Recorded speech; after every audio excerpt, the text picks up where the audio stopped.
G'day Eagles fans and welcome to the Inside Swoop, proudly presented by Jim Beam, where we're talking all things West Coast Eagles. Steve Bandy here, alongside Will Schofield. How are you this week, Will? I'm good. Do you think I'm on this? Do you think there's a Schofield monopoly? You're obsessed with this monopoly, honestly. Well, I've just never opened it. I wonder if... And nor will you. Okay. It's great. packaged and we need to resell it. Do you reckon there's a Bandy? Not at all, but there's no chance you're in there. Jakovic and Glass would have to be holding down key positions in the back. I saw the 200 wall downstairs when I've been in the club playing with the WAFL. They pick a good photo of you or what? Well, I'm not in it because you want 197? 194. Close. Close. You got life membership though, big tick for you. Yes. Tough game to sit through on Saturday night. Yep. You were working at Boundary Side, so no one had a better view than yourself. A lot of external talk about comparing this current form slump, I guess, to the Fitzroy era. The 3 wins from 39 that they had and 3 from 33 from the West Coast side. I think very little context is given when we're talking about those two scenarios. We're in extreme territories, but at the same time, fans in the club would expect a better effort on a Saturday night, a home game. Yeah, I mean, the effort and the competitive piece, I think, is what is driving Simo at the moment. Given that they don't have the talent that they would like on the field, I really hate the hard work. Are the players working hard? I think they are. Right? It would be very rare for an AFL player to go out there and not work their hardest, but just to be competitive, to will yourself into contests, that's what you need to do, especially when you don't have the talent. And look, it wasn't good. They lost by 100 points, and I think the chat externally is warranted. Like, yes, there is an injury crisis, but it's been 2 years in a row now that there hasn't been a lot of wins, and this is a successful club, and people expect more. So you can't criticise that because that's warranted. That's what the industry is. You need to perform. It's a wins-based industry, and West Coast aren't winning right now. So there was a few things that happened. I think the midfield battle, West Coast really lost their way, which was the first time I think that had happened. Yes, there's been some sides that have got on top in stages, but I think West Coast predominantly have really been fighting hard through that midfield, and they lost that. That seems like it was a size, power type issue when watching from afar. Their big bodies really exposed ours. Well, Carlton's two strengths are their midfield and their two key power forwards. And so one of those key power forwards was the other issue on the night with Charlie Curnow kicking 9 goals. We'll get to him. Yes, but overall disappointing. But I mean, it's also just, you have to move on very quickly. You can't, talk about Fitzroy and losing margins and what the record is. Like, that is what it is. You have to get going. It's a tough seat to face, the post-match press conference after a 100-point loss, but here's Adam Simpson after the game. The weaknesses we had with personnel were exposed from very early on, and we've been really trying hard to compete around the contest, and stoppages and contested possessions and ground balls, those things we value, and we got exposed for most of the night, albeit we probably didn't get blown away, and the biggest stat was probably contested marks. We couldn't take one, and they took plenty. So I think it was minus 12. So there's a bit of personnel with that, but there's also just not good enough. We can't train at the moment. We've got 26 training, so it's not an excuse, but we can't do anything that's outside of some fundamentals, and we're working on our running, and we'll keep doing that because we won't have much back next week. But that's really not that's not an excuse. The contested possessions and ground balls, they weren't miles away, but they transitioned a lot better, and their system and method was better than ours, and we collapsed back in on some of the things we were doing in the past. I think we've taken steps forward. I really do, and today is not a great time to say that, but we know what our good looks like. We've got an identity we're chasing that's not there today. But when we see it, we reward it, and when we don't see it, we critique it and we get better. So that's what happened today. So a couple of things I want to speak about there is that the inability to train at the moment with a full squad available, is that to train sort of situational type scenarios, new or systems that you want to hone in on? Is that what they're talking about there with lack of numbers? How imperative is that during the week when you want to fix some stuff? Yeah, it's a bit of everything. If you think about footy drills, right, and you've got 26 players instead of 40 maybe, it's the ability to sort of be able to do drills without having to have everyone stop, have a rest, and not be playing a match in training. With a bigger squad with 40, you can have players rotating in and out, and so you can get a training drill going. But with less numbers, basically to go at a high intensity, you need to give players a rest. Otherwise, they're playing a game during the week and then they're playing on the weekend and you burn them out. So that's what the difficulties would be around the training element. I do agree with Simo that you can see positives. The game on the weekend, not so much, but you can see, I think, a more contested brand than we've seen. You can see the ball movement has changed. So they're positives because they have changed those. You can't argue that. When they say slipping back in old habits, do you think that's lateral ball movement when you should be taking it on? Do you think that's what he's referring to? I still think lateral ball movement might be in the game plan, but taking the game on, popping that bubble to get it, moving outside of that congestion. And when you lose the midfield battle, trying to do those things from deeper in your defence, that's what's difficult. So I think that played a part. Contested marking's always been a real strength of West Coast, and as Simo touched on then, they weren't able to do that, and that's a bit of personnel, as he said, but it's a bit of technique. And look, I was no contested marker during my time. I took a couple, and any time I did, it was a celebration for everyone involved. But I certainly knew how to stop one. That was a strength of mine, and I think it was the first time I thought the back line probably got it a bit wrong, and clearly Curnow kicks 9. That's a good indicator of getting it wrong, but yeah, I don't think they got their system right in trying to stop that. Well, let's discuss that. So as the game got out of reach, that became the storyline on the night. Will he get to the elusive 10 in today's modern footy, or will he not? He got moved further up the ground and taken off the field at some point late in the fourth quarter, much to the chagrin of Carlton fans, I'm sure. But talk defence for me there, trying to guard him. You've been in this situation before. Yeah. What are we going? Didn't go well. No, we're going back to 2010 where Jack Riewoldt had a day. Yes. Kicked 10 of the best. Yep. In the spoon year. You won't get a more lonelier place out there in front of 49,000 of the best, will you? No. So any comments I make here are based on the fact that I've been through this. So don't think I'm sitting on my high horse outside of the four walls of the footy club critiquing players that I haven't done it. I had Riewoldt kick 10 on me. I had Franklin kick 8 on me in the first game at Optus. I know what this feeling's like. I know exactly what it's like. And for that reason, I know how to stop it. And you have to basically throw all plans and feelings out the window, and you need to stop that man. And we saw Tom Barrass do it on 9 goals. There was a clear message that went to Barrass and said, don't let him kick 10 goals, right? Everyone could see it. He changed the way that TB usually plays, and he was scrapping him, and he was, playing like Schofield on him. It was all over him, and he was, he wasn't trying to help out other contests. He wasn't doing the intercept play that we love from Tom Barrass, because that's how you stop a player like that. And does that go away from the team element that West Coast love to play, that intercept footy? Yes, it does. But if you get a player on fire like that, the last 5 steps are the important areas to put physical contact on him.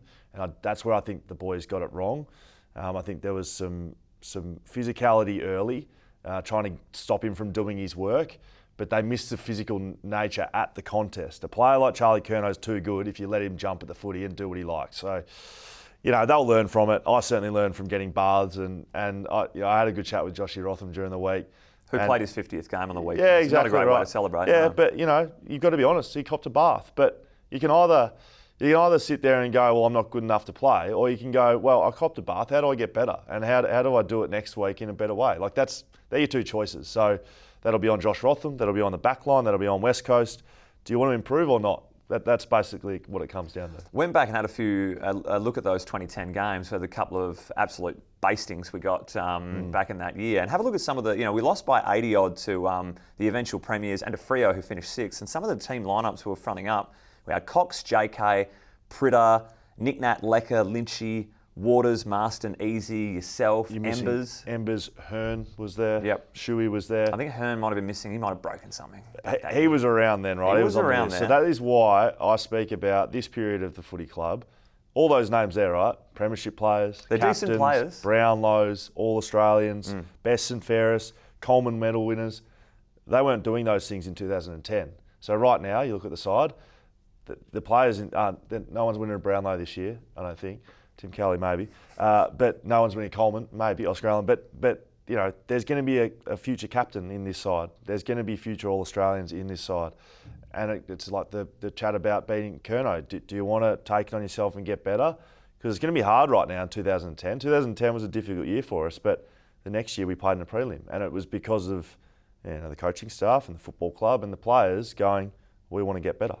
To make matters worse, Rhett Bazzo, in just his second game back, he's copped a head knock. He's going to be unavailable this week. Harry Edwards, he's still 1-2 away. So again, we're thin at the defensive, key posts. And Samo Petreski-Seaton, he's copped a week for this dangerous tackle on Chin Cotter for the Blues. So here we are back to losing a couple, and that's going to have a flow-on effect for your WAFL Eagles as well. I think we're naming the half-forward flank at Optus Stadium turf to the injury list after Bunga just absolutely slammed into it.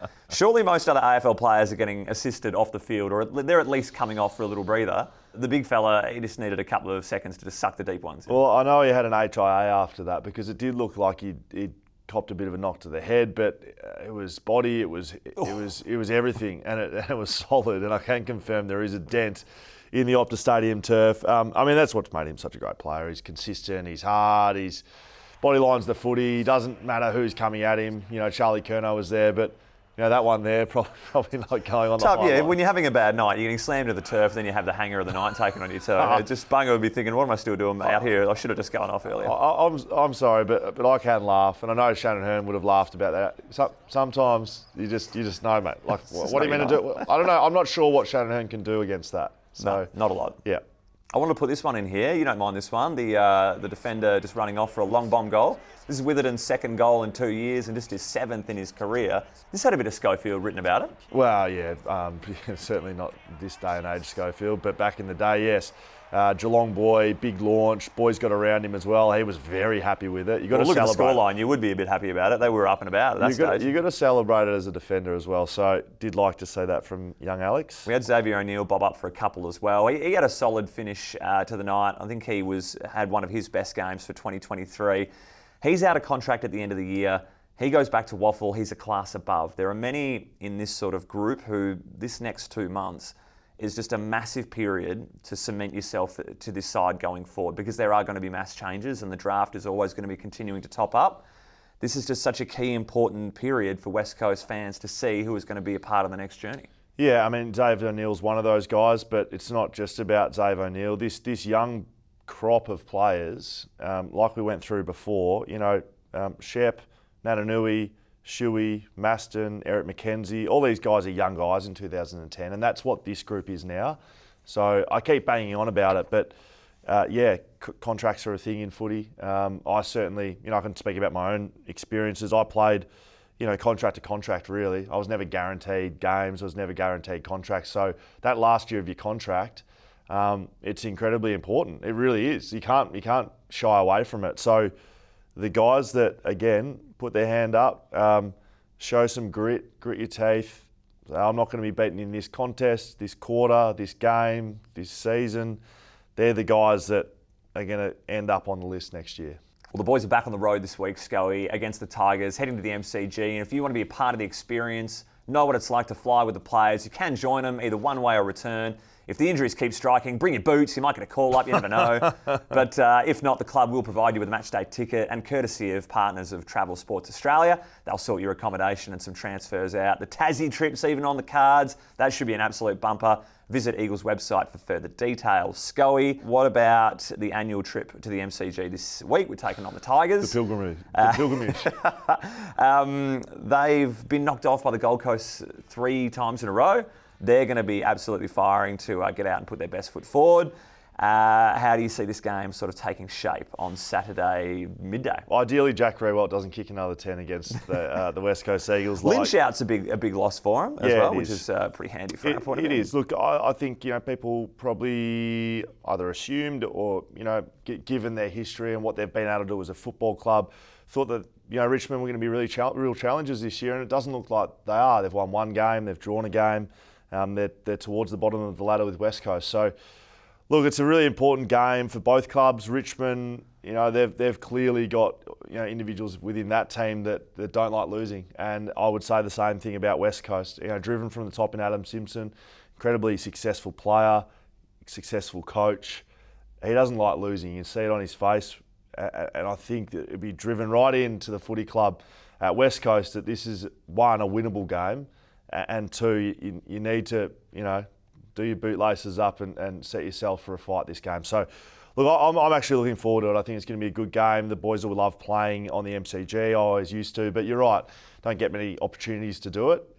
So, yeah, ideally it goes well for the boys on the weekend. We saw some magnets thrown around in the game last week. Yes. There's not much you can really do from an inclusion point of view at this time. Put your coaching hat on. What kind of any drastic changes or any new implementations you would do this weekend? Look, I know that the thought is always there for Liam Duggan to be a midfielder, but I think similar with Shannon Hearn through his career, everyone always used to say, "Oh, yeah, Shannon Hearn in the Remember midfielder." that push, yeah. You know, and some guys can make that transition. Daniel Rich kind of jumps to mind from Brisbane, drafted as a midfielder, but some guys just play their best footy in the back line. They really do, and Shannon Hearn's one of those guys, and I think Liam Duggan is too. So although that's a name that jumps off the page as someone who could play in the midfield, I'd like to see him stay there, as well as Jermaine Jones. I think he probably has the skills to play in the midfield, but we've seen what he's been able to do behind the footy. Agree. We saw him in the centre bounce in the fourth quarter as well, so it is sort of robbing the team of some strengths to put him in there around the agate. I'd really like to see the club commit to these young guys in the midfield. Ruben Jimby, I know it's a difficult ask, he's a first year, but he seems like the sort of guy that can take some beatings, but he's going to learn. You know, you can't look at it in a negative way, or he got touched up around the footy and not going to get better. He's going to get better. So Ruben Jimby, Jai Cully, West, get West in there. He's been playing as a high half forward. He's a midfielder. So let's have a look. Let's see what these guys can do. I know that the footy club will be thinking the same thing. Put some of these guys around a Tim Kelly, who's having a great year. He's having a really good year, Tim Kelly. Put some of these young guys around him and see what they can do. Mother's Day's around the corner, Scully, so do the righty, go get something nice for mum or someone else's mum, whatever's more suitable. The Superstore can definitely deliver. They've got hoodies, puffer jackets, PJs, they got it all sorted. Mate, go and sort Jan out, because I know you're earning an absolute mint now. It's time to splurge. Well, go pick her something up. For someone else's mum. Have you bought my mother a present? Beautiful lady, Jan. Not this year. Okay. Yeah. Perfect. In the past, though. Yeah, I'm sure. I'll make sure that I get a great present for mum, maybe from the Eagles team store. All right, love it. Before we wrap on the Inside Swoop, courtesy of Jim Beam, I want to talk about some WAFL Eagles for a minute here. We had Kane Mitchell take the field to come and help out the personnel. Yes. You played your last game, I hear, for the side, so thank you for committing your body and heart and soul for a couple of weeks to help the Eagles out. I delisted myself, basically. Did you beat them before the punch or what? No, well, I'm sure I did, yeah, absolutely. Look, it's been a great experience for me to come back to the footy club and to be involved from a playing point of view. There's certainly been things that I loved, competitive element. I really missed that, physicality and ability to compete with someone one-on-one. I really loved that. And there were some elements I didn't. Training, ice baths, dietary requirements. The crowd? Hydration before games. We're putting the crowd in there? No, love the crowd. I genuinely love the abuse. It was funny. You got to. I see a lot of the stuff around booing around Jason Horne-Francis. I understand he's a young guy, but I'm not, right? Sure. And so, look, I loved it. I had plenty of banter as well. Someone running off the bench at Claremont. Keep running out there, Tubby. Tubby. They got you. Yeah, it got me going. Look, I really loved that element. If you got time, just give me 2 seconds on the WAFL setup. I know we spoke about it last week. I do think there's a twofold nature to why that's not working. One, the injuries. Yes, I get that. You don't get the 10 players, but from a WAFL side, there needs to be greater ability for the West Coast WAFL side to recruit players. They don't have a zone. They don't have a reserves. They don't have a Colts. They don't have a footy club, effectively. It's a team of players that plays in the WAFL, and I don't think it's been set up to succeed from the WAFL. So I think from that side, there's that. And then from the footy club, I've got a unique position. I'm in the media. I was able to come inside and see how it works. That needs to be a breeding ground and a way to develop West Coast young players. And right now, I don't think it's quite there. And there's reasons for it, what I've just said with the WAFL side. But from the West Coast, what you can control, really breeding that into a football club culture would be what I'd focus on. How do you make that, somewhere where our young players, West Coast young players, want to go and play there and want to win and it's not just, come back and hopefully I play well and get back to the AFL side. Through my time as a billeted player at Peel and then at East Perth alignment, I always wanted to win for the footy club, and that would help me get back to the AFL side, not not I've just got to have playing this many well. touches. Like winning would, honestly, if your team was winning in the WAFL, you raise some more eyebrows. So I think having more than 2 teammates out there would be a good start. correct. The focus has got to be, though, winning games of footy, and that helps develop the players. And there's a lot of things that has to go under the bridge for that to happen, but that's my 2 cents worth on it. Well, you've gone out on an absolute high. Can we just get a look at some of this vision here in the third quarter of Will Schofield at his absolute peak best? Keeps Mate, it in. You've done well to keep that in. Inside Fend him out. off pretty well too. Steps inside. How's the try you've scored here, though? You've forgotten which code you're playing there, big fella. Does it stay on me? It's for too long. I do not get up. Have a look at this one. Look, it would have been one of the... Oh, my God. Stephen Bradbury's opponents, what is his name? Ono. It was one of the races in that ice. That's what I look like. If that, I don't know if that... There is footage that keeps rolling. I stay in that position for genuinely 25 seconds. We kick a goal, mate. So you know what that was? An assist? You know what that was? You're going goal assist, are you? Goal assist, You mate. told Simo, look at my goal assist numbers. You're not counting that one, are you? No, I had 4 goal assists. How many did we kick? Probably 4. Okay. All right, thank you, Sco. We'll see you next week. Thank you.